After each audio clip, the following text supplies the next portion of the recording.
தற்போது கிடைத்த அண்மை செய்தி, கருணாநிதி நினைவு நாணயம் வெளியிடுவதற்கான ஒப்புதலை மத்திய அரசு விரைவில் வழங்க உள்ளதாக தகவல் வெளியாகியுள்ளது.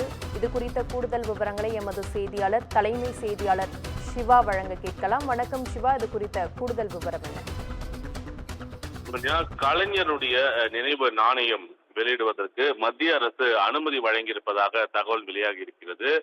குறிப்பாக தமிழகத்தில் ஒரு நீண்ட நெடிய அரசியல் வரலாறு கொண்டவர், மூத்த தலைவராக இருந்து கடந்த சில ஆண்டுகளுக்கு முன்பு மறைந்தவர், திமுகவினுடைய தலைவராக இருந்து தமிழகத்தில் 5 முறை முதலமைச்சராக இருந்தவர், திமுகவினுடைய முன்னாள் முதலமைச்சர் கலைஞர் கருணாநிதி அவர்கள். எனவே அவருடைய பெயரில் நினைவு நாணயம் அமைக்க வேண்டும் என்று தொடர்ந்து திமுக அரசு மத்திய அரசிடம் வலியுறுத்தி வந்தது. இந்த நிலையில இந்த கோரிக்கையை மத்திய அரசு தற்போது ஏற்றுக்கொண்டிருப்பதாகவும், எனவே கலைஞர் கருணாநிதியினுடைய பெயரில் நினைவு நாணயம் அமைப்பதற்கு அந்த அனுமதி என்பது தற்போது வழங்கப்பட்டிருப்பதாக தகவல் வெளியாகி இருக்கிறது.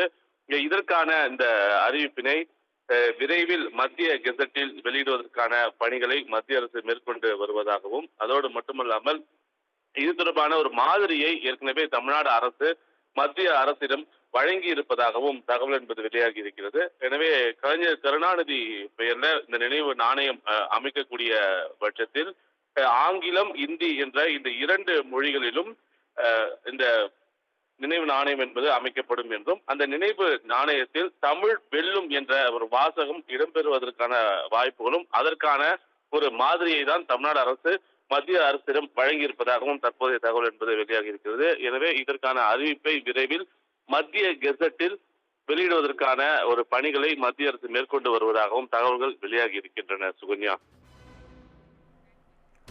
உங்கள் விவரங்களுக்கு நன்றி சிவா.